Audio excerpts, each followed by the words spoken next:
So Prince Edward just pulled off something that honestly nobody saw coming, and the way he did it is almost more interesting than what he actually won. Because for years, Charles had apparently been operating under this assumption, and it's a pretty wild assumption when you think about it, that as king, he could basically reorganize the family assets however he wanted. He thought he had the final say over royal property, royal titles, and anything connected to them.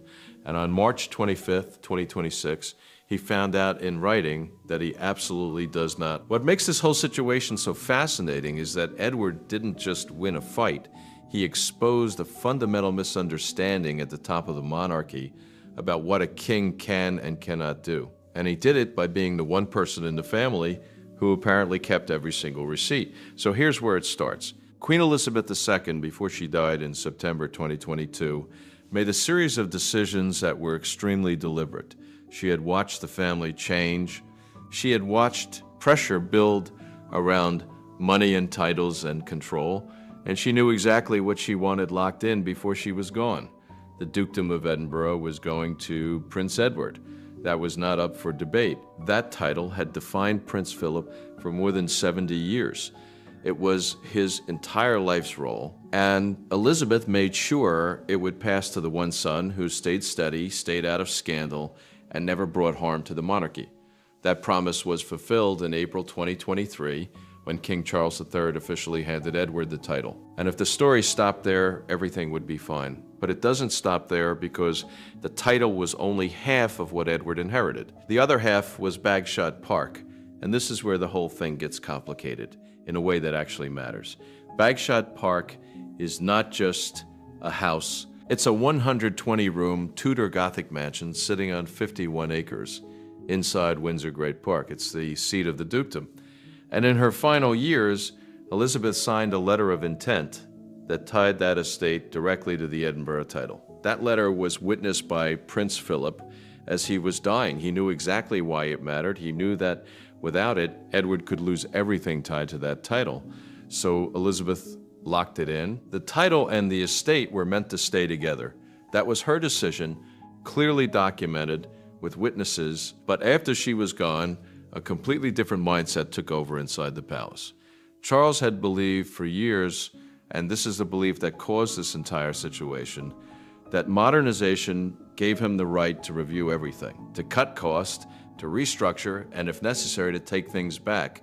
By 2026, that belief had turned into actual action. There were reviews of royal leases, financial audits, pressure being applied behind closed doors to change how members of the family lived, and Bagshot Park became a target. Now here's where it gets genuinely ugly.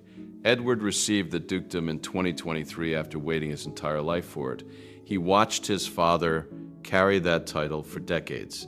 He finally stepped into that role, and within 3 years, the same institution that gave it to him began trying to strip away the home that gave the title meaning. He wasn't just being challenged, he was being weakened, because without Bagshot Park, the dukedom becomes empty. Just a name without a base, just a title without power. And what makes this even worse when you actually look at the details is what Edward took on when he got that estate. Bagshot Park was in terrible condition when it was offered to him. In 1996, when the army chaplains left, the building was worn out, outdated, and had been ignored for years. The Crown Estate didn't even want to keep it as a royal residence. There were serious plans to turn it into a hotel or a conference center. That's how little value it had at the time. Instead, it was handed to Edward under a lease signed in March 1998. The terms were clear: £5,000 a year for 50 years. That low rent came with a heavy burden. He had to fix the place, not slowly, not over time, immediately. And he did it. He put in £1.36 million of his own private money he earned himself before becoming a full-time working royal. The total cost of repairs reached nearly £3 million. The Crown Estate covered part of it, but Edward carried a serious financial load. Once the work was done, his rent was increased to £90,000 a year. The National Audit Office confirmed that as market value. And here's the thing that really stands out when you compare it to how other people in the family operated. His brother Andrew never did that. Andrew lived at Royal Lodge for years without ever paying market rate. The National Audit Office documented it. One brother followed the rules and paid his way, the other did not, and now the institution that allowed that double standard was turning its attention to the brother who had done everything right. Edward went even further in securing his position. In 2007, he paid £5 million through his company Eclipse Nominees Limited to extend the lease to 150 years. That's long-term planning. His agreement gave him the right to sell the lease and keep the profit. He built security, he built control, so when you look at the situation in 2026, that same property is worth around £30 million. If the Crown Estate gets it back, it can be sold or leased for huge profit. So when pressure started building on Edward to give it up, it wasn't just about modernization. The financial motive was sitting right there in plain sight. A £30 million asset, and this is where Prince Philip's role becomes impossible to overlook. He saw this coming. That's why he made sure that letter of intent was witnessed and recorded. Philip had spent over 70 years watching how the monarchy operated behind closed doors. He had watched the institution move quietly and efficiently against people it no longer found useful. He was not going to let that happen to his youngest son. So as he was dying, he put his name on a document designed to make that impossible. He knew that without it, Edward would have no protection when the pressure came. So by the time March 25th, 2026 arrived, Edward was ready. His legal file was built on 3 strong points: the original lease showing his financial investment, the letter signed by Elizabeth and witnessed by Philip tying Bagshot Park to the dukedom for his lifetime, and 20 years of records proving he maintained the estate at a level that saved the monarchy money. But even with all of that, one fact still made this situation dangerous. Charles controls the system. He controls the structure that can make life inside the monarchy extremely difficult without breaking any rules. So even with the evidence laid out, nothing was guaranteed. The fight had just started, and then it got even more personal. Because this wasn't just about property. Earlier in 2026, before the lawyers ever walked in with that dossier, a palace official showed up with a clipboard and a quiet instruction. The visit came from the office of Queen Camilla. It was described as a jewelry audit, a routine review, a national heritage check. That's how it was framed. But what it actually meant was simple. Someone had come to count and question jewelry that Sophie, Duchess of Edinburgh, had worn as her own for 25 years. And at the center of that audit was one piece, the Anthem Tiara. This wasn't a random item from a vault. It was made specifically for Sophie's wedding in 1999, commissioned by Queen Elizabeth II herself. It was built using 4 antique elements shaped in a honeysuckle design taken from the private collection of Queen Victoria. For nearly 2 decades, it was the only tiara Sophie ever wore. That detail matters more than people think. Sophie was never given open access to the grand state tiaras the way other senior royals were. That was understood inside the family. It was never said loudly, but it was clear. She was not placed at the center. She stayed in a lower position, and the Anthem Tiara became her one piece, her one crown. Take that away, and she's left with nothing. Camilla's argument came through legal language, but the message behind it was sharp. Because the tiara used gold and stones from Queen Victoria's era, it could be classified as crown property. That meant it should be held in the central royal vault and only issued out for official use. The meaning was clear. Sophie would no longer own the tiara she wore on her wedding day. She would have to ask permission to wear it, and the logic behind it was dangerous, because if that argument holds, it doesn't stop with one tiara. It opens the door to reclaim dozens of personal gifts given by Elizabeth over her 70-year reign. It doesn't stop at Sophie. It reaches across the entire family, and it turns back on Camilla herself. Her own jewelry collection came directly from royal sources. Apply that same rule, and her collection falls into the same trap. Edward's legal team saw that immediately, but this situation carried something even darker behind it. The public had seen this kind of move before. After Princess Diana died, a diamond and emerald necklace given to her by the Queen Mother on her wedding day in 1981 was returned to the royal vault. That should have been the end of it. Instead, Camilla had it taken out, redesigned into a brooch, and wore it publicly. People did not stay quiet. The reaction was immediate, and angry. That memory never went away. And now the same pattern was playing out again, reaching into something deeply personal and using the institution to justify it. This time, Edward did not stay quiet.